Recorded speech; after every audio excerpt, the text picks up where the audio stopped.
like, if you've got questions, Mm-hmm. do you ask those questions at that time? When you're meditating, no. We want to go, in meditation, we want to go beyond the processes of the mind. So if you start asking questions and then giving yourself answers, you're using the mind, very much so. It's hard to get past the mind. That's why we do all this practice to reach that point. What you want to do is stand back from the mind as much as possible and just be a witness. Watch what it's doing, but don't participate. So if you start asking questions, you're jumping right in. Okay? I just find that all these questions come up. Mm-hmm. And then if I wait till I'm all done, I've forgotten. Mm-hmm. And then I have nothing to offer when I come. Well, what you should do is when you just sit down to meditate, tell your mind that you're very interested in all the questions it has. And when you finish meditating, would it please remind you of the questions so you could write them down? Okay? Talk to your mind. It works well that way. Okay? I found I get questions answered that I didn't know I had. Mm-hmm. Mm-hmm. All the time. You know, we're part of the divine. God tells us that in all the scriptures of the world. But we forget that part. We think we're dummies and jerks and ignorant and foolish and all this stuff. We keep laying these labels on ourselves, you know. And we rarely say, oh yeah, I forgot, I'm divine. We rarely say that. But the divinity is locked in it. It's our essence. Okay? God made us in God's own image. Well, it certainly wasn't a body, because we don't all look alike. Okay? So it must have been other than the body. God made us in God's own image. So, of course, occasionally you're going to be just thinking, doing nothing, walking down the street, dusting, you know, and these ideas will come to mind and you go, where did that come from? It's the brilliance that's locked within us. And that's what we're trying to reach when we go beyond our rational mind. Because pretty much our rational mind doesn't hold the brilliance. It's beyond that. Okay? So just ask your mind. And it'll take a few times to ask. Maybe, I usually say ask 3 times and then drop it, but you might need to ask something that important more than 3 times. Okay? But meditation and action, just to answer it a little bit, is what we do all day. Because we Americans will do things differently than the yogis of Tibet, Nepal, India, sitting in the caves. We have to. They don't have a thing to do all day. They don't even have to eat or go to the bathroom. If they're in meditation, they don't have to do that. Okay? So, one time Swamiji told me his master used to sit in meditation for hours and hours and days and days and days.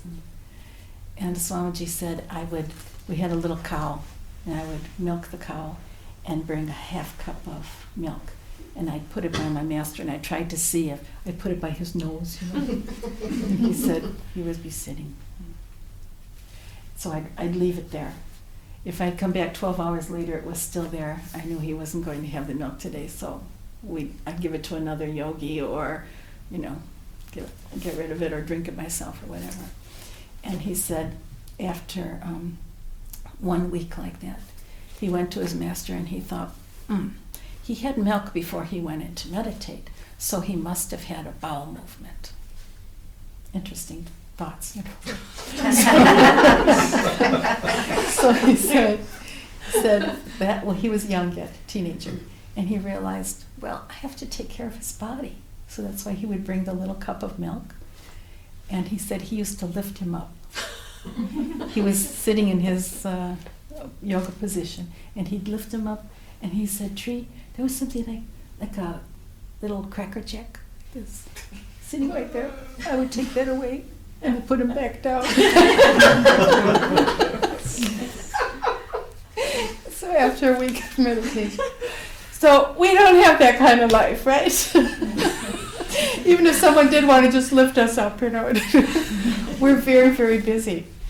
And Guruji told me that the whole idea of sitting in the caves and just meditating is that time, except for a very fortunate few, very few, that time is finished for the world. We have to now work with each other. That's much more difficult. We have to save the world's environment. So we have a lot of work to do. So how do we meditate when we're doing that? Well, Guruji kept me so busy for so many years that I was running back and forth all the time. And I'd say, Swamiji, I can't meditate. And he says, but you are meditating. Okay? He says, everything you're doing is selfless. You're doing it for others, you're doing it for me. I give you an order, you rush and do it, and you know, back and forth. I remember one time Swamiji came and, is it black? Mm-hmm. Swamiji came and said, I need another piece of work done. Okay. I was taking care of Swamiji, sewing his clothes, cooking for him most of the time, running the Institute Press, making books, making the newsletter, making the newspaper, making inter-office memos and all this kind of stuff. And he said, I need someone to put in a garden for me. And he looked around the room and everyone's, and he says, he used to call me Tree. Tree, you're in charge of the garden. And somebody said, afterwards came up and said, Swamiji, she's got so much to do, how could you give her more? Okay? And he said, always give work to the ones who work the hardest, because they will do it. I thought that was very interesting, right? They are the ones that do it. Mm-hmm. Other people volunteer and not follow through. So that's meditation in action. And every once in a while, when I would just get very, very tired, I mean, I do a small meditation every day, but when I would get tired, Swamiji would go rest now. And I'd either go to sleep, or if I was by him, I'd go into meditation. Actually, he'd go into meditation and pull me in with him. Okay? But for a short time. Because he said that meditation in action is what we're doing all the time. So I said, well, what do we do if you get a job that you can't stand? He said, get out of it. Why should we be angry, frustrated, sad, depressed, doing our work? Change it. Takes guts, though. It's interesting. So I always want to know what the questions are, because usually the questions lead into what I brought with.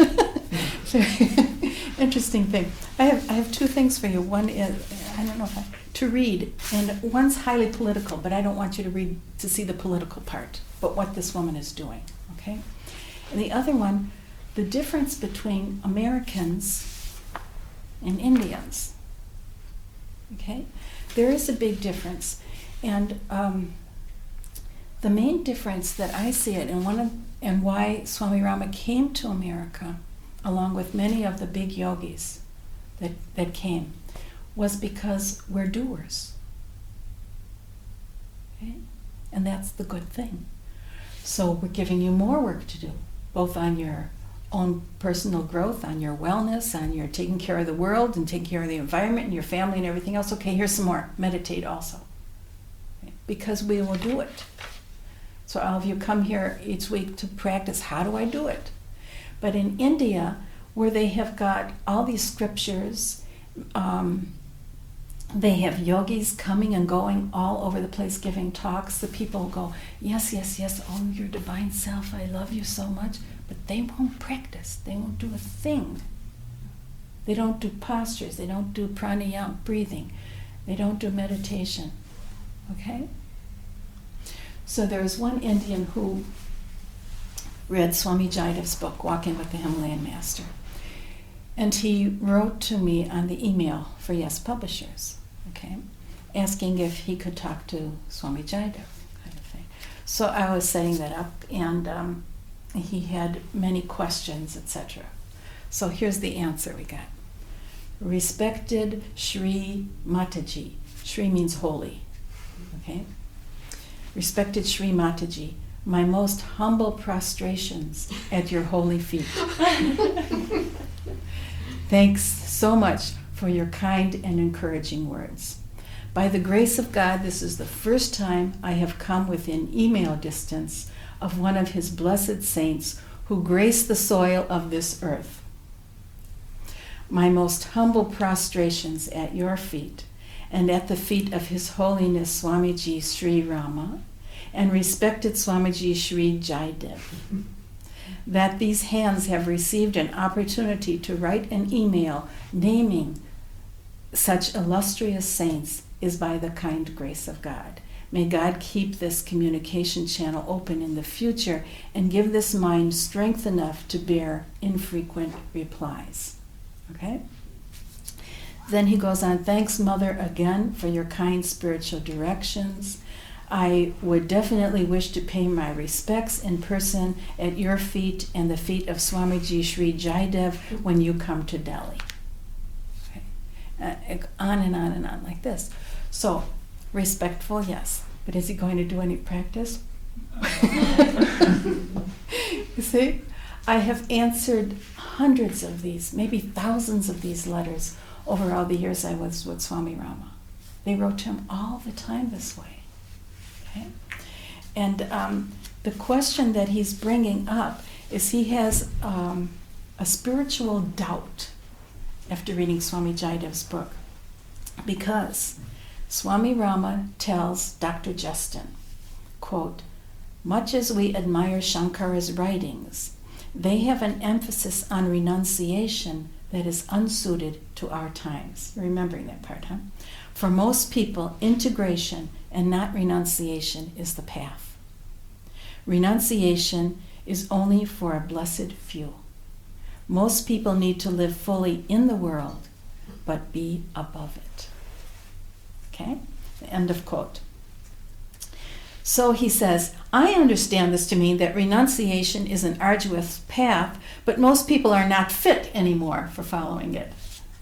He missed a major point there, okay? So they should instead live in the world with detachment, but they do this in order to achieve salvation. Okay? Given that salvation is not possible unless complete renunciation of desires for lust, money, and fame is done, the average person living in a worldly life has not a strong enough willpower and discrimination to renounce those desires. Lust, money, and what was the other one? Fame. So he would say, right from, as he is saying, right from the front, it's not possible. Do you see? So Swami Rama comes to America and he says, this is what I want you to do. And everyone says, okay. And they go off and work, and 6 months later they'll come back. I did that, Swamiji. What do I do next? And he said the first time that happened, he almost cried, because he spent all his life in India trying to get people to do the first step, and they wouldn't do it. Okay? So it's a pretty, and on he goes this way. That I have tried to live in the world, and money gets me, and sex gets me, and fame gets me, and on and on and on.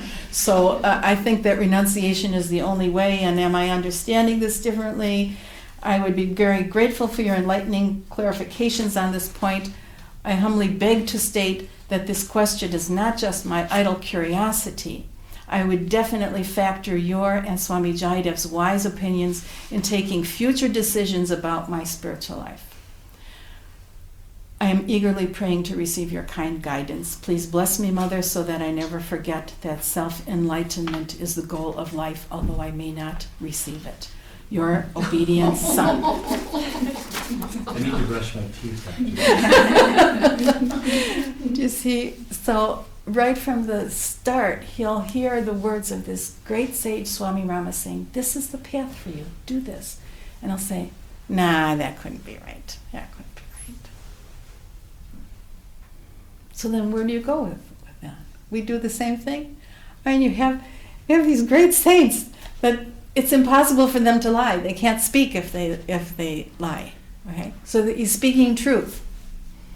And he's telling us how to do it very simply. And we go, nah, that couldn't be right. Okay? And then I'll read you, if you can stand my reading a little bit more. This is from The Nation magazine. One of Swami Jaidev's friends bought it as a Christmas gift for him. Okay? So, no thanks, Mrs. Bush. It says, the poet Sharon Olds has declined to attend the National Book Festival in Washington, which takes place September 24th, the same day of an anti-war mobilization in the Capitol. Olds is the winner of a National Books Critics Circle Award, professor of creative writing at New York University. She was invited, along with a number of other writers, by First Lady Laura Bush to read from their works. 3 years ago, Jules Feiffer declined to attend the festival White House breakfast as a protest against the Iraq War. We suggest that invitees to this year's event consider following their example. That's from the editors. Okay. So she writes, Dear Mrs. Bush, I'm writing to let you know why I am not able to accept your kind invitation to give a presentation at the National Book Festival or to attend your dinner at the Library of Congress or your breakfast at the White House. It's turning down quite a bit, isn't it? In one way, it's a very appealing invitation. The idea of speaking at a festival attended by 85,000 people is inspiring. The possibility of finding new readers is exciting for a poet in personal terms. And in terms of the desire that poetry serve its constituents, all of us who need the pleasure and the inner and outer news it delivers. And the concept of a community of readers and writers has long been dear to my heart. As a professor of creative writing in the graduate school of a major university, I have had the chance to be a part of some magnificent outreach writing workshops in which our students have become teachers. Over the years, they have taught in a variety of settings: a women's prison, several New York public high schools, an oncology ward for children. Our initial program at a 900-bed state hospital for the severely physically challenged has been running now for 20 years, creating along the way lasting friendships between young candidates and their students, long-term residents at the hospital who in their humor, courage, and wisdom have become our teachers. When you have witnessed someone non-speaking and almost non-moving spell out with a toe on a big plastic alphabet chart, letter by letter, his new poem, you have experienced close up the passion and essentialness of writing. When you have held up a small cardboard alphabet card for a writer who is completely non-speaking and non-moving except for the eyes, and pointed first to the A, then to the B, then to the C, then to the D, until you get to the first letter of the first word of the first line of the poem she has been composing in her head all week. And she lifts her eyes when that letter is touched to say yes. You feel with a fresh immediacy the human drive for creation, self-expression, accuracy, honesty, and wit. And the importance of writing, which celebrates the value of each person's unique story and song. So the prospect of a festival of books seemed wonderful to me. I thought of the opportunity to talk about how to start up an outreach program. I thought of the chance to sell some books, sign some books, and meet some of the citizens of Washington, D.C. I thought that I could try to find a way, even as your guest, with respect, to speak about my deep feeling that we should not have invaded Iraq, and to declare my belief that the wish to invade another culture and another country with the resultant loss of life and limb for our brave soldiers and for the non-combatants in their home did not come out of our democracy, but was instead a decision made at the top and forced on the people by distorted language and untruth. I hope to express the fear that we have begun to live in the shadows of tyranny and religious chauvinism, the opposites of the liberty, tolerance, and diversity our nation aspires to. I tried to see my way clear to attend the festival in order to bear witness, as an American who loves her country and its principles and its writing, against this undeclared and devastating war. But I could not face the idea of breaking bread with you. I knew that if I sat down to eat with you, it would feel to me as if I were condoning what I see to be the wild, high-handed actions of the Bush administration.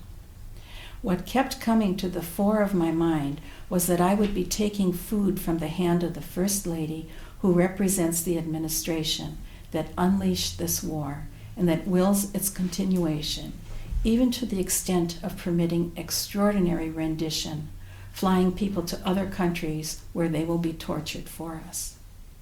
So many Americans who had felt pride in our country now feel anguish and shame for the current regime of blood, wounds, and fire. I thought of the clean linens at your table, the shining knives, and the flames of the candles, and I could not stomach it. Sincerely, Sharon Olds. Okay? I'm reading this because it is a highly political piece, but when I read it, I was terribly taken by the courage of the woman. Very, very courageous. And that is what I think we have to do in our daily meditation. That's it. Because we have to help save the world. So meditation and action is this kind of thing. When so often in our daily life we're seeing things in front of us. You know, you just turn on the news and how could someone be stabbed and beat up next to a group of men who stood and watched? And this kind of thing is on the news all the time. That's what we have to start dealing with. How could someone be brought to tears by someone yelling at her when the other people in the office don't say anything? You see, that's what we have to start working on. Starting small. But she's a great writer. I don't know if any of you have ever read Sharon Olds. Beautiful writer. She probably not only missed the breakfast and the dinner and all these speeches and readings, probably she's going to be defamed by half of the country. Okay? But she felt, I have to do this. I have to speak for truth. And Swami Rama told us that that's what we must do. The more you grow spiritually, the braver you become to take this on. Okay? Beginners can't do it. The more you meditate, the more you do your practice, the more you realize that what you're learning is truth. You have to. Okay? You see how many letters Swami Jaidev writes to his state senators. Right? We have to speak out. Otherwise, if we just sit back and watch all the funny parts on TV and do nothing, then we're not growing spiritually. Okay.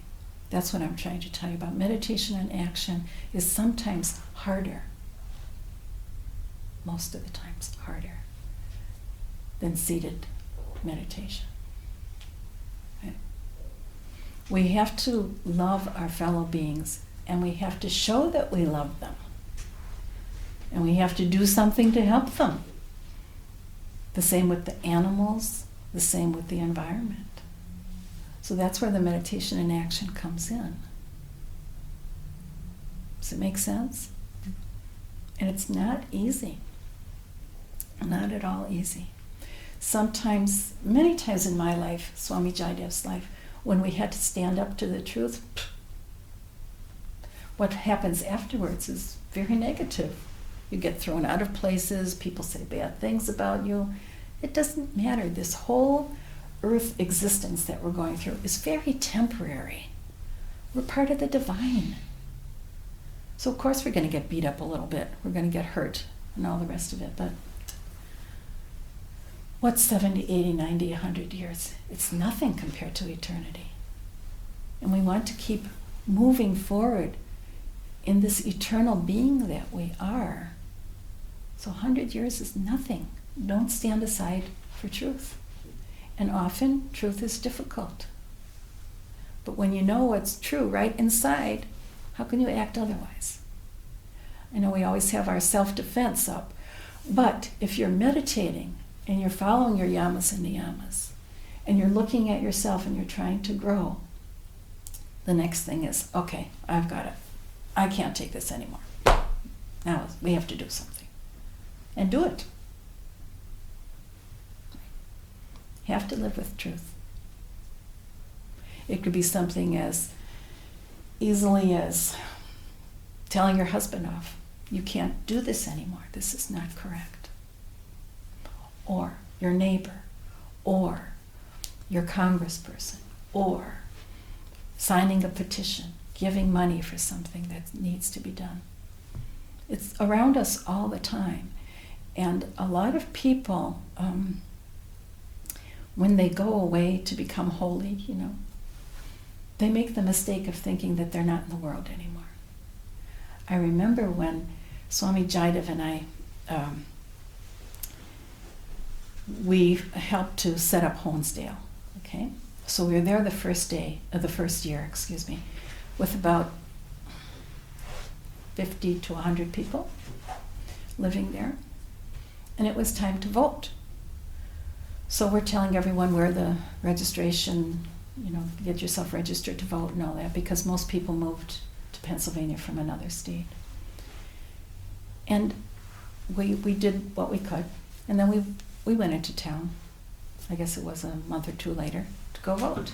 And we came back and we had our big sign on. You know how you get those little stickers, I voted today? So we're wearing our sign walking through. And Swami Rama looked at us and he says, good. And we walked into the dining room and people were saying, you voted? Aren't you spiritual? We were the only two in all those 100 people that voted. Right? I started saying, something is wrong here in this picture. And Guruji told me, I used to ask about the cave monasteries and all. And he says, Tree, all of you are sitting here and you want to meditate and you think, oh, my life would be so wonderful if I could go to the Himalayas and find a nice cave and I'll just meditate all day long. And he said, and the monks that are meditating in the caves, they're saying, oh, if only I could go to the West and I would have good clothes and maybe a TV and good food, then I'd be able to grow. Okay? He says, we are never happy where we are. And part of meditation and action is finding out who are you, what are you doing here, why are you here, and then do something about it. Right? Makes sense. So he said, when will you ever be happy? It's like the time he was shaving one day. Right? And I'm handing him all the towels and things. And I said, Swamiji, I would love to have long black hair and big dark brown eyes. And he threw down the shaver and he said, that's what you had in your last life. And you told me then you wanted to have light hair and blue eyes. He says, when will you be satisfied? That's pretty much what we're doing. People in caves want to be here in America. Americans want to go to caves. And no one's doing anything for self-growth. So meditation and action is really taking the life that we chose for ourselves. You might not remember, but we set this all up for ourselves. Okay? There's a reason we did this. There's a reason we're in this country. It's a reason that you're with so many people. It's the reason you're the child of this parent, or you're the parent of this child. The friends you have, where you are, the job you have. There's a reason. Find out what it is. And then act from there. Okay? Sometimes you outgrow it.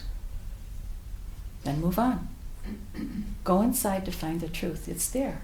You'll know it. But don't just, bounce around, floating on the ocean until your next life. It's such a waste of time. Right? Okay. Any more questions? Want to meditate? Okay.